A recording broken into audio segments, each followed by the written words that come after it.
Untuk saat ini pemirsa kita akan melihat bagaimana perkembangan nilai tukar rupiah dan membahas lengkapnya bersama dengan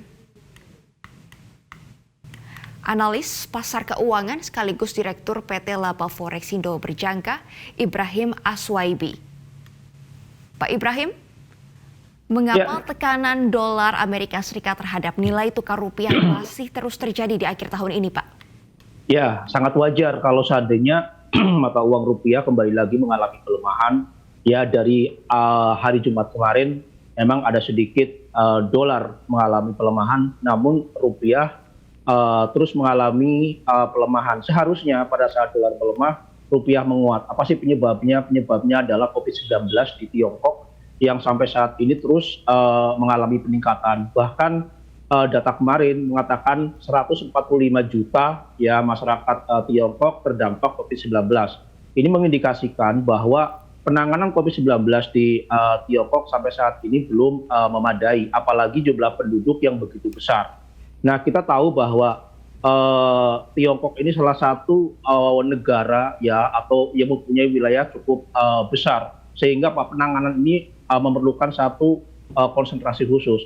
Kemarin bahwa pada saat pemerintah melakukan lockdown, kemudian masyarakat melakukan bersama-sama melakukan demonstrasi, bahkan demonstrasinya mengarah ke politik, ya di mana turunkan presiden, kemudian bubarkan partai komunis, nah sehingga pemerintah melakukan pelonggaran. Nah, dari pelonggaran itulah masyarakat baru tahu bahwa COVID-19 benar-benar luar biasa di Tiongkok. Nah, bisa saja di sini nanti Tiongkok akan kembali melakukan lockdown secara besar-besaran. Walaupun kita lihat bahwa perekonomian pasti akan mengalami satu permasalahan. Ini sebenarnya kuncinya, ya di mana pada saat dolar mengalami pelemahan, tetapi rupiah tetap mengalami pelemahan juga. Nah, di sisi lain pun juga bahwa musim dingin yang ekstrim di Eropa, di Inggris, di Amerika, dan sebagian Asia, ini menambah ya daya guna tersendiri bagi penguatan indeks dolar. Ada secara teknikal bahwa indeks dolar kemungkinan besar akan kembali ke 112,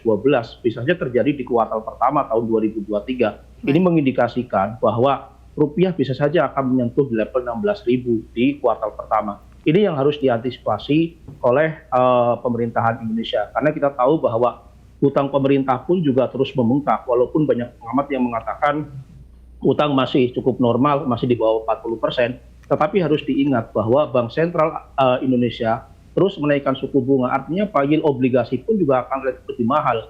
Sehingga pada saat nanti melakukan pembayaran, ya jatuh tempo, ini akan lebih membutuhkan dolar yang cukup besar. Nah, ini yang membuat rupiah kembali lagi melemah. Ada kemungkinan rupiah ini masih sampai penutupan pasar di hari Jumat ini pun juga masih akan melemah. Baik, itu Mbak. Bapak memprediksi bahwa pergerakan dolar indeks akan menuju ke level 112 di awal tahun 2023. Yang mana kalau kita lihat saat ini dolar indeks masih berada di angka 104. Betul. Baik, Pak, ini dampaknya kepada rupiah seperti apa, Pak? Tadi Bapak katakan bisa menyentuh level Rp16.000 per dolar.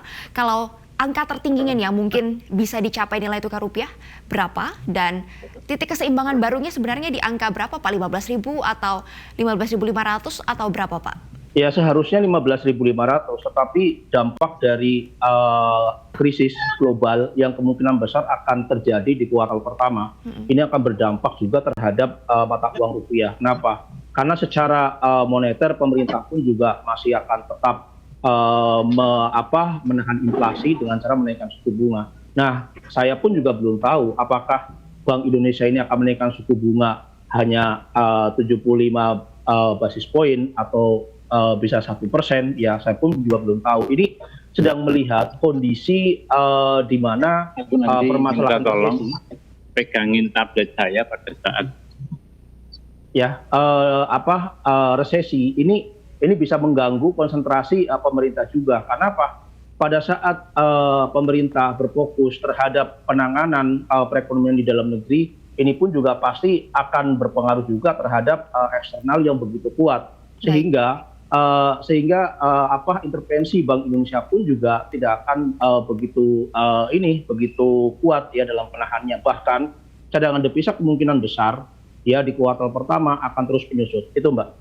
Baik, saat ini suku bunga acuan Bank Indonesia berada di 5,5%, Pak. Apakah masih perlu dinaikkan ke level berapa nih yang bisa Ya, menyeimbangkan kemungkinan antara besar. pertumbuhan ekonomi dengan nilai tukar rupiah? Ya, kemungkinan besar bahwa Bank Indonesia di tahun 2023 masih akan menaikkan suku bunga itu di 6%. Ya, ini pun juga kita harus melihat juga tentang Bank Sentral Amerika. Bank Sentral Amerika akan menaikkan 75 basis poin. Tetapi kalau melihat kondisi inflasi yang masih cukup tinggi, saya kurang percaya kemungkinan itu adalah 100 basis poin.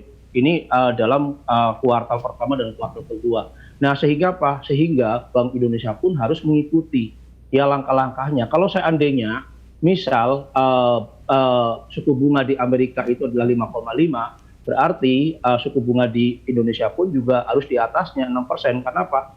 Kita harus tahu yield obligasi kita ya supaya ditarik ya, istilahnya tertarik oleh para investor asing untuk kembali masuk ke pasar dalam negeri. Ya, tetapi kita juga harus ingat bahwa dengan suku bunga yang cukup tinggi, kredit pun juga kemungkinan besar akan lebih tinggi. Nah, ini akan berpengaruh terhadap perlambatan ekonomi. Misalnya pemerintah, ya para ekonom ya mengatakan bahwa ada kemungkinan besar pertumbuhan ekonomi di tahun 2023 kemungkinan besar lebih rendah dibandingkan dengan tahun 2022. Itu, Mbak. Baik, Pak, nilai resisten atau nilai tertinggi yang bisa dicapai nilai tukar rupiah terhadap dolar Amerika Serikat ini kira-kira di kisaran berapa, Pak, sampai Ya, awal kemungkinan tahun 2023? besar kalau seandainya di 16.000 tembus itu adalah di 16.500. Tetapi kemungkinan dari situ dia akan kembali normal stabil itu adalah di 15.500. Baik, apakah menurut Bapak Bank Indonesia perlu mengintervensi agar rupiah seimbang bisa ke 15.500 jika nanti menyentuh ke level 16.500?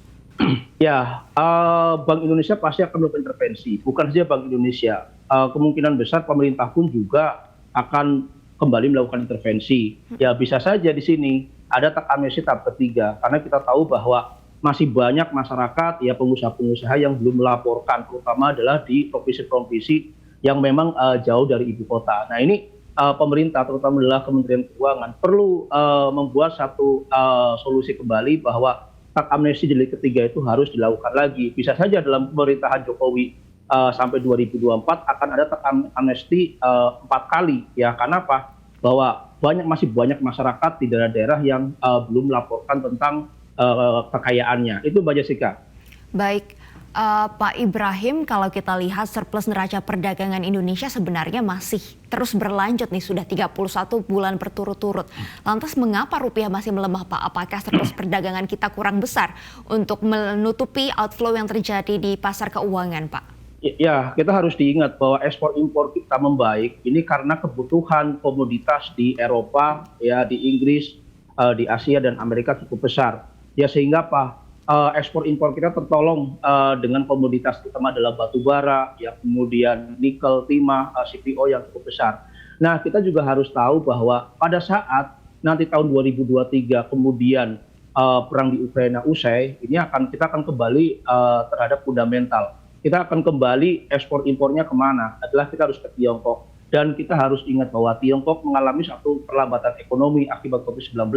Ini akan berpengaruh terhadap ekspor impor kita ke depannya. Oke, sampai saat ini 31 bulan cukup bagus. Ya, kemungkinan besar di Desember pun, Desember, Januari, Februari, Maret, kemungkinan masih bagus. Karena kondisi krisis energi, ya kemudian musim salju yang cukup ekstrim, ini membutuhkan komoditas cukup besar. Sehingga Indonesia terus melakukan ekspor. Tetapi harus diingat nanti di kuartal kedua kemungkinan besar impor kita itu akan mengalami penyusutan. Bisa saja masa-masa keemasan itu adalah di kuartal kedua, Mbak. Kuartal ketiga kemungkinan akan mengalami defisit. Baik, Pak, apakah menurut Bapak devisa hasil ekspor ini efektif meredam kejatuhan nilai tukar rupiah dan membuat rupiah kembali menguat terhadap dolar Amerika Serikat?